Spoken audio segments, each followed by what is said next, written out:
Ողջույն սիրելի հայրենակիցներ, հերավար կապով ես այս պահին հարցազրույցի եմ հրավիրում Մենուա Սողոմոնյանին, միջազգայնագետ, հայաքվե ազգային քաղաքացիական միավորման անդամ։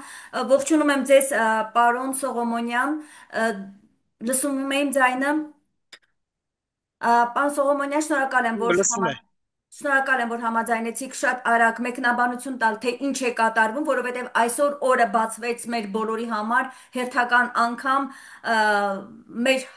հայկականությանը, հայկական ինքնությանն ուղված իշխանական գործողություններով մենք առավոտ շուտ վաղ տեղեկացանք, որ այս իշխանությունը այդ դիմակավորված անձանցով ներխուժել էր Արագածոտնի մարզի Արագածոտնի թեմի առաջնորդ Մկրտիչ եպիսկոպոս Պողոսյանի բնակարան, այնտեղ փաստորեն նրան առևանգել էին եւ նրա հետ միաժամանակ եւս 6 հոգեվորականների երկար ժամանակ հայտնի չէ թե որտեղ է գտնվում Սրբազանը։ Ես կխնդրեմ նախ դուք գնահատական տաք ինչ է կատարվում մեր երկրում եւ եթե կարելի է հենց հիմա նաեւ տեղեկացրեք գտնվել է տեղը Սրբազանի թե ոչ, թե նա շարունակում է այս իշխանության կողմից մնալ առևանգված։ Խնդրեմ, լսում ենք, պարոն Ոչ, Սողոմոն։ այս պահին իմ ունեցած տեղեկություններով որևէ բան հայտնի չէ Սրբազանի գտնվելու վայրից, եւ բացի Սրբազանից եւս այլ հոգեվորականներ էլ կան, որոնց մասին ասում են, թե նրանց տեղն էլ ոչ ոք չգիտի, հավանաբար առևանգված վիճակում են գտնվում եւ առևանգման դեպքը հաստատորեն առաջինը չէ, առաջին անգամ չէ, որ մենք ենթադրյալ առևանգման դեպքի հետ գործ ենք ունենում, միջամտությամբ իրավապահ կոչված, ճակերտյալ իրավապահ կոչված համակարգի։ Եվ պետք է նշել, որ զանգվածային ձերբակալության, զանգվածային բերման ենթարկելու, հոգևորականներին զանգվածային բերման ենթարկվելու, ձերբակալելու, սա աննախադեպ քայլ էր, որը կատարվել է, որովհետև մինչ այս անհատական դեպքեր են եղել, ինչպես Բագրատ Սրբազանի, Միքայել Սրբազանի դեպքերը, բայց այսպիսի զանգվածային ամբողջ մի թեմի հոգևորականների կամ հոգևորականների մի մասի բերման ենթարկել եւ ինչ որ քրեական գործեր հարուցել նրանց վրա, այսպիսի դեպքեր չեն եղել։ Սա ահազանգ է, սա ահազանգ է այն մասին, որ հաջորդելու են այլ ձերբակալություններ, բնականաբար սրանով չի վերջանալու, նոր շինծուգործեր են լինելու, ու դրանք բազմաթիվ են լինելու, տասնյակներով են լինելու, հարյուրներով են լինելու, այնքան ինչքան մարդ կա, հոգևորական կա արժանապատիվ, ովքեր որ ինչ որ կերպ կարող են քաղաքացիական կեցվածք հանդես բերել կամ չհամագործակցել իրենց հետ, հա, այդ իշխանություն կոչվածը վարչախումբը փորձելու է բոլորին մեկուսացնել, փորձելու է ճնշել եւ սրանով եկեղեցու դեմ սկսած իրենց արշավը ցեղասպան գործունեությունը այն համեմատելի է Աբդուլ Համիդյան, երիտթուրքական, քեմալական, ինչպես նաև բոլշևիկյան ցեղասպան գործողությունների եւ տերորիստական գործողությունների հետ լիովին համեմատելի է։ Ուրեմն երիտթուրքերի,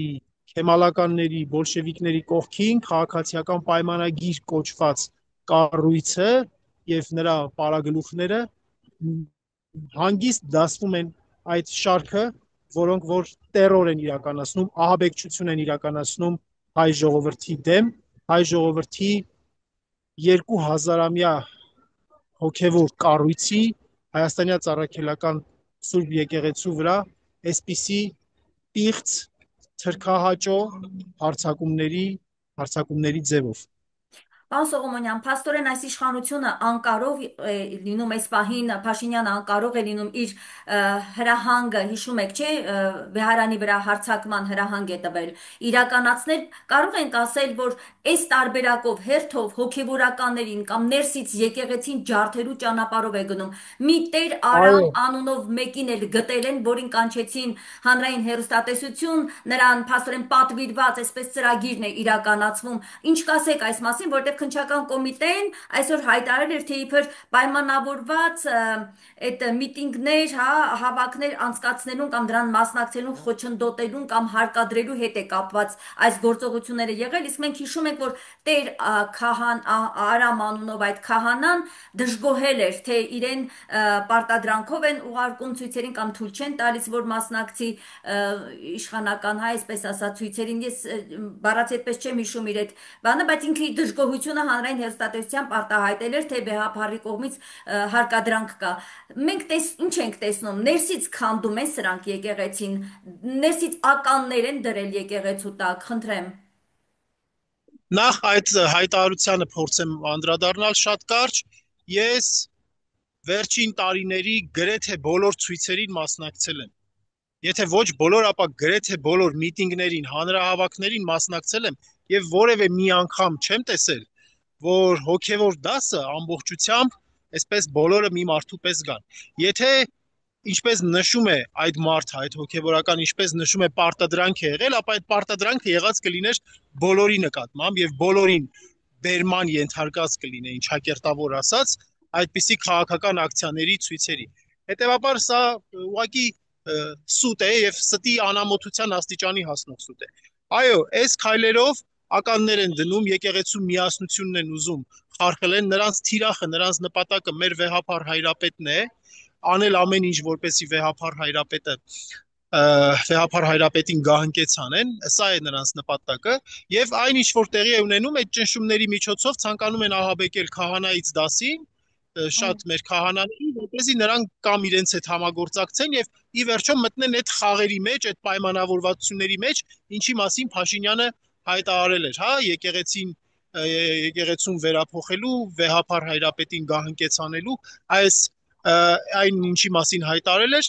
սրանք ճնշումներ են, այս ամեն ինչը տեղի է ունենում, դա իրականացնելու համար, բայց դա նաև մյուս իր կողմը ունի, մյուս երեսը ունի, բնականաբար նպատակը քաղաքական կոնֆլիկտային իրավիճակ ստեղծելն է, որտեղ Փաշինյանը հանդես կգա ուժեղ տղայի դիրքերում, պայքարողի դիրքերում, կստեղծվի ոնց որ ասած նոր հակառակորդի կերպարը, նոր երկրի զարգացմանը խոչընդոտողի կերպարը, եթե դրանք առաջ, չգիտեմ, նախկիններն էին, մյուսներն էին, հիմա արդեն նոր հակառակորդի կերպար են իրենց համար ստեղծում, որպեսզի քաղաքական մոբիլիզացիա կարողանան իրականացնել իր էլեկտորատին, իր ընտրող մարդկանց, մեր մոլորյալ են շատ հայրենակիցներին, որ դեռ հավատում են իրեն եւ ակտիվ են իրեն վերարտադրելու հարցում, իրեն ընտրելու հարցում, այդ մարդկանց կարողանա նոր իմպուլս տա, նոր դրդապատճառներ տա, նոր շարժառիթներ տա իր շուրջը համախմբելու համար։ Պատկերացրեք, իսկ այս ամեն ինչը միևնույն ժամանակ զուգորդվում է թշնամական ուժերի կողմից եկող ճնշումներով եւ պատահական չէ, որ օրեր առաջ նորից Ադրբեջանի մուսուլմանների այդ առաջնորդ վարչության պետ է կոչվում, թե ինչ է կոչվում Փաշազադեն, նոր վերբալ խոսքային գրոհ էր սկսել մեր եկեղեցու նկատմամբ եւ մենք տեսանք, որ զուգորդված է այս ամեն ինչը տեղի ունենում։ Շատ պարզ է, որովհետեւ մեր թշնամիներին, մեր հակառակորդներին անհրաժեշտ է ջլատել մեր միասնությունը, իսկ մեր միասնության կարևոր հիմնասյուներից մեկը մեր եկեղեցին է, մեր ինքնության կարևորագույն այդ հիմնասյունը, քանդել այդ հիմնասյունը, որից հետո շատ ավելի կհեշտանա մեզ կործանելը, մեզ պետականազրկելը, մինչև անգամ ֆիզիկական ոչնչացման ենթարկելը, որոնք համոզված եղեք, որ նրանց ծրագրերում կան, համոզված եղեք։ Այո, միանշանակ շնորհակալ եմ, որ դուք նկատեցիք եւ շեշտեցիք այդ մասին, որ Փաշազադեի, այո, այդ հերթական հայտարարությունից հետո Փաշինյանը անցավ հերթական գրոհի։ Սա իր երկրորդ դեպքն է, պարոն Սողոմոնյան, մեկ անգամ էլ էր եղել նորից, եւ Փաշազադեն նորից հայ առաքելական եկեղեցին թիրախավորելով հայտարարել, թե իբր ռևանշիստական է եւ խանգարում է խաղաղությանը, այսպես կոչված խաղաղությանը։ Եվ ես կխնդրեմ, եթե կարելի է հիմա այս պահին, որպես մեր հարցազրույցի ավարտ, ներկայացնեք ինչ է այս պահին, դուք դատարանի դիմաց եք, ինչ է այս պահին տեղի ունենում, ձեր վերջին տեղեկատվությունը։ Դուք որտեղ եք այս։ Երևանի քննչական վարչությունն է, Հա, որտեղ որ քննչական վարչության, այո։ նախաքննական process է տեղի ունենում, էլի, սա դատարան չէ, Այո, այո։ այս նախաքննական process-ն է տեղի ունենում եւ ես այստեղ եմ հիմա, Այստեղ են նաև իրավապաշտպաններ, այստեղ են փաստաբաններ, այստեղ են լրագրողներ եւ քաղաքացիներ, քաղաքական ուժերի որոշ ներկայացուցիչներ եւ այստեղ են մարդիկ Այո։ հավաքվել, այդքանը կարող Հասուն եմ է ասել։ ստացվում է ինչ եւ եզրափակ ենք, ստացվում է ինչ, իշխանությունը իրականում խուլիգանական քայլ է սա։ Պարոն Սողոմոնյան, այլ գնահատական դժվար է տալ, առևանգել հոգևորականին, անունը ինչ դնել սրա։ Եվ մենք ոչ մեկ, բոլորս չենք կարողանում դեմ դուրս գալ այս հակահայկական իշխանության անուն ղեկը ստանձնել է այդ մի խումբը։ Եւ իրականում իրականացում է եւ մեր դեմ հայերիս դեմ խուլիգանություն։ Սրա դեմը ո՞նց ենք առնելու, պարոն Սողոմոնյան։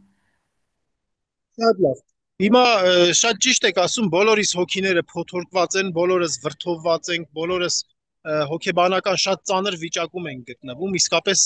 այսպիսի բան չենք կարող պատկերացնել, ամենավատ երազում չենք կարող պատկերացնել, որ մեր հոգեբորականների այսպիսի զանգվածային ձերբակալություններ, կալանավորումներ եւ մեր նվաստացում այսպես տեղի կունենա։ Սրա դեմ առնելու ճանապարհը հետևյալն է, մեկն է, եթե այլ ճանապարհ լիներ, այս պահին այլ նախադրյալներ լիներ, ես գուցե կասեի, ես չեմ տեսնում բացի մի կարևոր հանգամանքից։ Մենք պետք է կարողանանք հասկանալ, որ սա սկիզբն է եւ շարունակվելու է այս process-ը։ Հետո մյուս թեմերին են անցնելու։ Տավուշին են անցնելու, Գուգարքին են անցնելու, Շիրակին են անցնելու, բոլոր այնտեղ, որտեղ որ կան մեր հոգևորականներ, որոնք քաղաքացիական կեցվածք են դրսևորում եւ սա մենք պետք է հասկանանք, որ եկեղեցու խնդիր չի, միայն եկեղեցու թեմա չի։ Սա մեր ամբողջ Հայի ազգի դեմ ժողովրդի ուղված, թեման է։ այո, Մոտենապես, ինչ պատասխանատվություն այստեղ ունեն քաղաքական ուժերը, քաղաքական գործիչները։ այո, Մենք մի քանի օր առաջ Հայաքվե ազգային քաղաքացիական միավորումը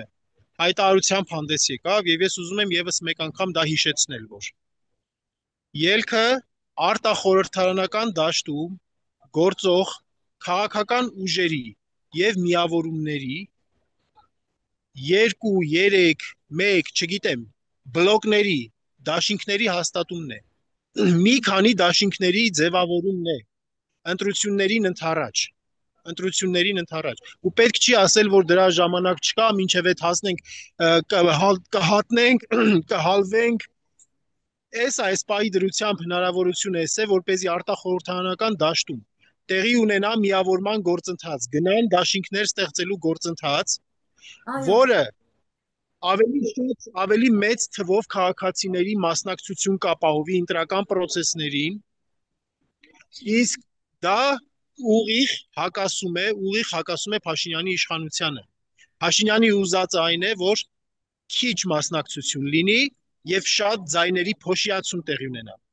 Երբ որ տեղի ունենան ռեալ իսկական միավորումներ, արժանահավատ միավորումներ, երբ որ տեղի ունենան, ռեալ ուժեր ներկայացնեն իրենցից արտախորհրդարանական դաշտի այդ միավորումները, ապա դա կնպաստի եւ մասնակցության բարձրացմանը, ընտրություններին ավելի մեծ թվով մարդիկ կմասնակցեն եւ ձայներ ավելի քիչ կփոշյանան եւ այդպիսով մենք մի քանի ամսից հնարավորություն կունենանք իսկապես կանգնեցնելու այս թափանիվը եւ զրկելու Փաշինյանին իշխանությունից։ Այս պահի դրությամբ լուծումը ես եւ մեր կազմակերպությունը այստեղ ենք տեսնում ձևավորել շնորհակալ եմ, այո, արտախորհրդարանական արդյունավետ դաշինքներ։ այո, պետք է մի կողմ թողնել բոլոր քաղաքական ամբիցիաները եւ համախմբվել։ Միանշանակ Այո, շնորհակալ եմ, պան Սողոմոնյան, հերավար կապով, այս ուղիղ կապով մեզ վերջին տեղեկատվությունը փոխանցելու համար։ Ես վերհիշեցնեմ, որ ես հերավար կապով զրուցում էի Մենուա Սողոմոնյանի հետ, Հայաքվե ազգային քաղաքացիական միավորման անդամ, միջազգայնագետ։ Լավ եղեք, մենք կշարունակենք Zoom-ով մեր հարցազրույցները տարբեր գործիչների հետ։